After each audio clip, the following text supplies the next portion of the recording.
aí, criativos! Bem-vindos à terceira aula de pré-produção e hoje a gente vai falar sobre a parte mais importante aqui da nossa aula, sobre as definições do nosso jogo. Então, bora lá! Bom, eu vou falar alguns tópicos, algumas coisas que você deve definir antes de começar o seu jogo, mas eu quero lembrar que isso não é uma regra, não é algo engessado, não é algo que você tem que seguir como os mandamentos, enfim. Bom, a primeira coisa que você tem que fazer é saber qual é o objetivo do seu jogo. O que você quer com ele? Você quer dinheiro, você quer divulgar uma marca, você está fazendo isso com propósito educativo ou o quê? Isso é muito importante para você poder saber qual vai ser o seu caminho depois disso tudo. Isso vai definir basicamente o que vai acontecer depois do seu jogo, o caminho que você pode seguir, se for um jogo educativo, por exemplo. Enfim, isso aí vai te dar uma base pra gente poder continuar. Depois disso a gente vai pensar no público do nosso jogo, ok? A gente tem o nosso objetivo, e meio que o objetivo e o público eles estão um pouco interligados, porque se eu quero fazer um jogo educativo, provavelmente esse jogo vai ser voltado pra criança. Se eu tô fazendo um jogo que quer ganhar dinheiro, é esperado que esse jogo atinja todas as idades, ou pelo menos a idade que concentre o maior número de pessoas. Se você tá fazendo um jogo para divulgação, é muito importante também que esse jogo concentre especificamente as pessoas que vão querer comprar esse produto que você tá divulgando. Então esse tipo de coisa também tem que ser pensado. No nosso caso aqui, no caso do Project Rebut, o nosso jogo ele vai ser focado em, obviamente, ensinar vocês como é que se desenvolve o jogo. Isso também está sendo levado em conta na hora de definir algumas coisas. E ele também vai buscar, no caso, dinheiro realmente, de fato, ganhar alguma coisa com essa merda pra gente ver no que dá. Enfim...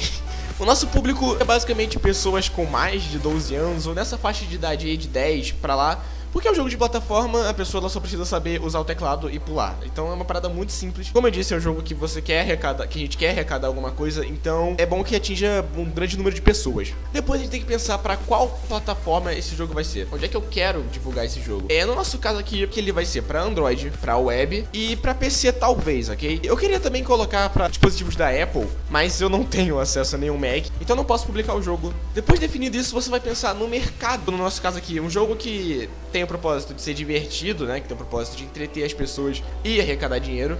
Nesse caso, arrecadar dinheiro com propagandas também é importante você pensar em como você vai arrecadar esse dinheiro. Então, pro jogo que arrecadar dinheiro, que vai ser um jogo que vai ser publicado, vamos colocar como... Aqui são 3 mercados diferentes, né, que é Android, Web e PC. Então você meio que tem que fazer uma pesquisa para essas três plataformas. No meu caso aqui eu foquei um pouco em Android. Então a gente sabe que os jogos de Android nesse estilo, ele geralmente tem uma versão gratuita e uma versão sem propagandas e com algumas coisinhas a mais para as pessoas. Então é meio que essa lógica que a gente vai seguir.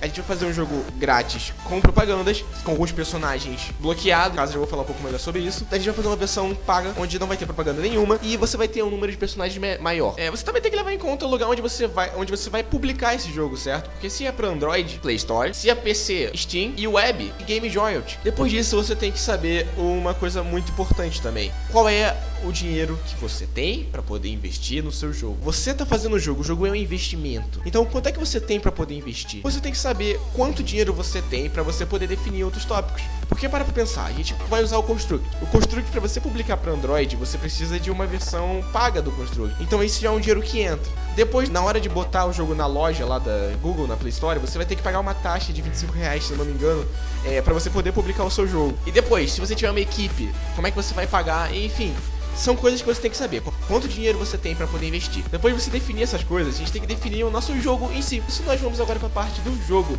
Eu vou mostrar aqui para vocês algumas coisas que eu fiz para o nosso projeto, para vocês poderem ter uma basezinha. Bom, primeiro eu pensei no meu jogo como um jogo de plataforma, certo? Então quais são os elementos principais de jogo de plataforma? O personagem, o cenário e os inimigos. Eu acho que essas são as partes mais importantes de jogo de plataforma. E foi mais ou menos por onde eu comecei a pensar o meu jogo. Primeiro eu pensei nas funções do meu personagem. O personagem ele vai andar para os lados e pular. Esse pular não é um pular em aberto. Eu acho interessante a gente definir também a altura e a distância horizontal que o nosso personagem vai pular também. Que no nosso caso aqui, como vocês estão vendo, são de 2 blocos de altura por 4 de largura, tá? Essa vai ser a altura que vai poder pular. O objetivo de cada fase é você chegar até o final, até a porta final. E o objetivo do jogo inteiro é você passar por todas as fases com todas as moedinhas, ok? Eu já vou falar um pouco dessa coisa de moeda mais pra frente. Bom, depois de pensar no objetivo, eu pensei nos inimigos, que aqui tá descrito como morte. Nesse jogo, a única coisa que vai nos matar são os blocos que meio que vão funcionar como espinhos. Ele vai ser o nosso único inimigo. Isso porque eu quero fazer um jogo simples, um jogo rápido, pra gente poder trabalhar mais rápido aqui. Esse pedaço eu coloquei como jogabilidade. meio que eu adicionei alguns elementos que vão deixar o nosso jogo um pouco diferente dos demais. Não vai ser mais só um jogo de plataforma. O nosso jogo ele vai ter uns colecionáveis, que vão ser as moedinhas, elas vão servir pra gente poder desbloquear personagens na lojinha. A gente vai ter portais e a fase inteira vai ser em uma tela. Ela não vai ter aquela coisa de rolar junto com o personagem. Como eu disse, nosso jogo ele vai ter uma loja. Essa loja, na verdade, não é uma loja em si, é mais ou menos um sistema de desbloqueio. De acordo com a quantidade de moedinhas que você tiver, você vai ter uns personagens desbloqueados. Isso dá um objetivo maneiro pro nosso jogo. Bom, outra coisa também. Como é que vai funcionar o sistema de morte do nosso jogo? Quando o personagem morrer, ele vai reiniciar o jogo inteiro, ele vai reiniciar uma fase, vai ter um contador de vidas. Como vai ser isso? No nosso caso aqui, eu decidi definir como, quando ele morrer, ele volta pro início da fase. Simples assim. Depois disso, eu comecei a pensar um pouco nos eventos do nosso jogo. Coisas como troca de telas. A câmera acabou de desligar aqui, pessoal, com a minha cara. Enfim, molhei minha blusa porque eu fui beber água. Mas bora lá continuar. Nós temos que também levar em conta alguns eventos que vão acontecer no nosso jogo, certo? Eu tenho aqui a troca de fase, a troca de telas. No caso do menu para uma fase, de uma fase para outra, de uma fase para o menu de fases.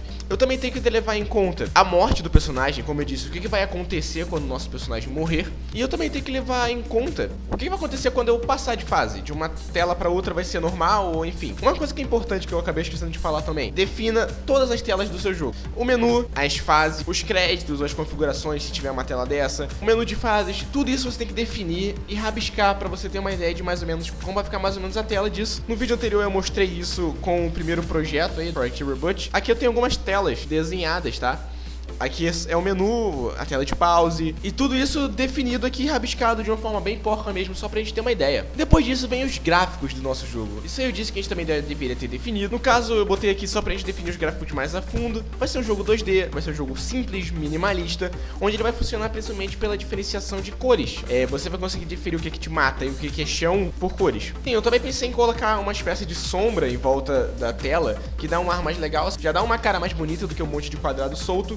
E o fundo tem uma espécie de degradê. Vocês vão entender melhor essa ideia quando a gente estiver fazendo isso direito, mas é interessante vocês pensarem na parte artística ou, obviamente, o cara que está responsável por isso aí, pensar já em todas essas partes, todos os elementos, já desenhar todas as fases, desenhar o fundo de todas as fases se forem diferentes, desenhar a questão estética da parte da frente, do HUD e tudo isso.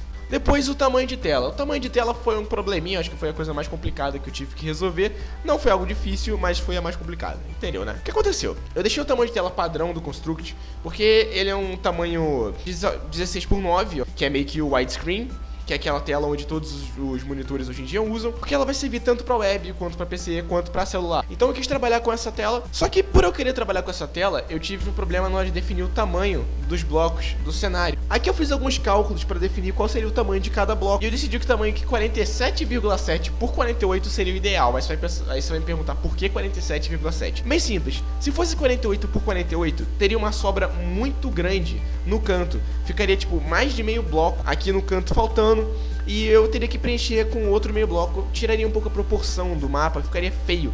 Eu achei interessante você ter uma quantidade de blocos na horizontal que fosse exatamente o tamanho da tela, para não ter nada cortado, não ter nada vazado. Com a altura de 48 eu tenho 10 blocos na vertical, e com a largura de 47,7 eu tenho, se não me engano, 17 blocos na horizontal. Eu achei um número interessante pra gente poder trabalhar, pra gente poder fazer as fases, eu acho que fica legal. E o número de fases, que eu defini como 12, sendo a primeira e a segunda um tutorial. A primeira um tutorial de movimentação e morte, e a segunda um tutorial de portais, entendeu? Não vai ser um tutorial explícito, onde tá dizendo aqui é um portal e aqui não, mas vai ser meio que uma fase onde o cara vai jogar e sozinho vai entender a jogabilidade. Com essas definições, a gente basicamente tem o nosso jogo. Só queria acrescentar uma parada aqui no tamanho de tela, que meio que como eu fiz pra definir tudo isso, tá escrito aqui. Eu usei regra de 3, tá escrito aqui em algum canto o processo que eu fiz. Eu vou deixar aqui na descrição também pra vocês poderem entender melhor, porque explicar no vídeo vai ficar muito chato. Você definiu tudo que eu disse aqui, você já pode começar a fazer o seu jogo. Se você já tem as fases desenhadas, se você já tem os menus desenhados, se você já tem os personagens desenhados, se você já tem tudo planejado, a movimentação, se você já tem as transições entre telas planejadas, o sistema de pontuação, o sistema de moedas, para que elas vão servir, o público. Se tudo isso está definido, você vai escrever tudo isso em um lugar só, que se chama GDD, que é Game Design Document. que é o lugar onde você basicamente tem o seu jogo. Aquele papel é o seu jogo, de fato. É ali que você vai escrever o seu jogo. Se você não sabe o que é GDD, eu vou indicar um vídeo de um carinha muito maneiro, de um canal chamado Fábrica de Jogos. Ele explica um pouco sobre vários conceitos. Se vocês tiverem algumas dúvidas, vocês podem passar no canal dele, que tá aí aqui em algum lugar. Se você quiser saber melhor o que é GDD, vai nesse vídeo que tá aparecendo aqui, ok? Bom, esse foi o vídeo mais longo, eu acho que da série, e meio que ele é quase o final dessa parte de pré-produção. A gente vai ter mais um videozinho pra falar só sobre mais alguns detalhes, e depois disso a gente começa a botar a mão na massa de fato e criar o nosso jogo, aquela parte de tutorial de Construct que eu sei que vocês estão esperando, ok?